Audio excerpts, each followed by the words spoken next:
Masih di program Portal Bicara. Nah, Dr. Yovan tadi menyinggung tentang efikasi atau kemanjuran dari Moderna itu sendiri. Ini kira-kira apakah memang vaksin Moderna itu tingkat kemanjurannya lebih tinggi dibandingkan vaksin yang lain?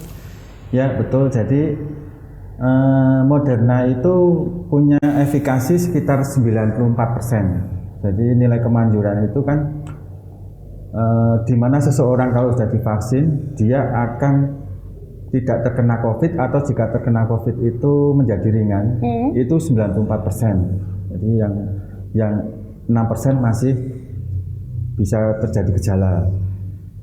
Kalau kita singgung lagu Pfizer, itu di atasnya Moderna, yaitu 95%. Kenapa ini tinggi? Karena memang kedua vaksin ini dari bahan yang sama.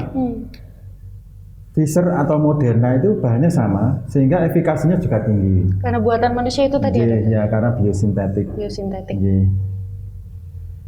Kalau misalkan di antara vaksin yang familiar di Indonesia ini ada vaksin Sinovac, AstraZeneca dan juga Moderna.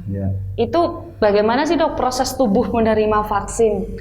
Bagaimana membentuk antibodinya itu seperti apa? Jadi kita bicara ke fokus saja nggih. Jadi ini antigennya ada virus ya. Jadi penyakitnya virus. Jadi ketika tubuh kita disuntikan injeksi vaksin, ya, vaksin itu akan masuk tubuh. Kemudian vaksin ini kan ceritanya penyakit tapi lemah. Penyakit tapi yang tidak bikin sakit. Penyakit yang tidak bikin sakit. Jadi gini, dia itu virus itu sendiri, atau bahan sejenisnya atau tiruannya seperti tadi itu dimasukkan tubuh. Kenapa? Untuk supaya antibodi itu mengenali. Ya. Kalau sudah kenal, dia akan membentuk imun. Karena ada antibodi imun sehingga dia bisa menangkal agen-agen yang merugikan tubuh kita, seperti virus atau bakteri itu sendiri. Prinsipnya seperti itu sih garis besarnya.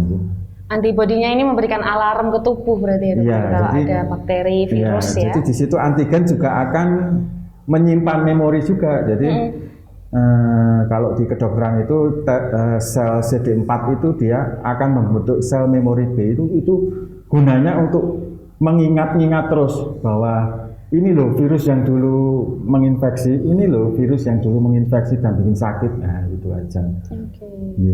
Ini kalau vaksin Moderna ini disuntikan ke warga atau masyarakat yang sudah pernah kena COVID gimana dokter? Ya enggak apa-apa. Asal itu tadi saya jelaskan di pertama tadi, yaitu manajemen waktu. Jadi pasien penyintas COVID ya, itu bisa disuntik setelah 3 bulan. 3 bulan setelah terkena ya? Ya. Meskipun belum 3 bulan pun, dia tidak ada efeknya itu nggak apa-apa. Jadi nggak ada efek yang merugikan sebenarnya. Cuman yang merugikan adalah vaksin itu jadi nggak bekerja. Karena apa? Karena tubuh sudah punya imunitas alami dari sakit COVID itu. Jadi ketika kita pernah positif ya COVID, itu tubuh sudah punya antibodi sendiri. Selama kurang lebih kalau di medis itu 28 hari. Nah, selama 28 hari kalau disuntik vaksinnya jadi nggak berguna. Karena apa? Ya karena sudah ada antibodi. Jadi sia-sia saja. Meskipun vaksin yang digunakan itu vaksin Moderna, itu tetap kan masih dalam kurun waktu 28 hari masih ada antibodinya ya dokter? Nggak ada gunanya juga. Ya. Kalau sudah 3 bulan baru dia akan bikin antibodi lagi. Oke, saya juga baca nih di salah satu artikel dokter bahwa di wilayah Indonesia ini di Jakarta ternyata menyediakan vaksin Moderna untuk penderita autoimun. Itu kalau tanggapan dokter sendiri bagaimana?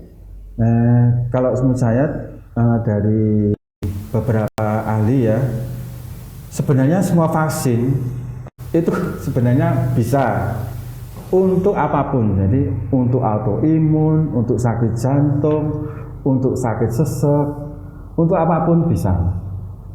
Asal dia terkontrol aja. Jadi gini, misalnya ada penyakit autoimun, kemudian katanya Moderna bisa untuk autoimun. Sebenarnya enggak, Sinovac pun bisa, AstraZeneca pun bisa. Asal apa? Asal terkontrol. Jadi ada rekomendasi dari dokter-dokter ahli dia merekomendasikan boleh untuk divaksin, boleh kita vaksin, ya gitu. Jadi bukan khusus Moderna aja, karena sifat vaksin itu kan untuk melindungi.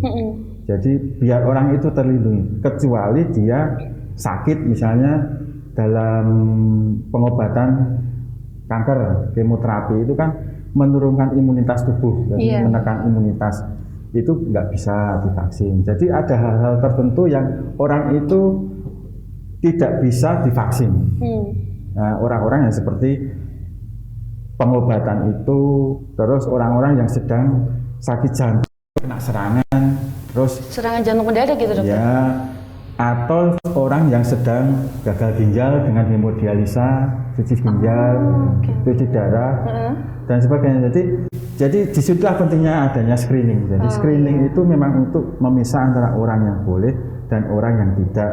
Kalau orang yang tidak boleh, dia disarankan untuk ke ahli, ke spesialis jantung, spesialis sebagainya, untuk meminta surat rekomendasi. Kalau memang boleh kita suntik. Jadi kalau kita kembali lagi ke autoimun, sebenarnya semua vaksin boleh gitu aja. Apalagi Moderna boleh, itu biosintetik. Wong yang vaksin dari virus saja boleh, Sinovac itu kalau nggak salah. Profesor Dr. Wicaksono, spesialis penyakit dalam, yang berbicara seperti itu. Berarti bisa diterapkan ke seluruh masyarakat ya sebetulnya Mas Mbak. Cuma asal tergantung. Seperti yang saya bilang tadi, harus memenuhi syarat-syarat tertentu. Bahkan kadang orang dengan hipertiroid ya, gondok misalnya, nggak boleh divaksin. Itu ada syaratnya, boleh divaksin. Ada 5 kriteria yang memungkinkan dia divaksin gitu. Nah, itulah gunanya dokter ahli atau spesialis berperan dalam vaksinasi ini. Iya, pentingnya screening di awal dan pendataan itu ya.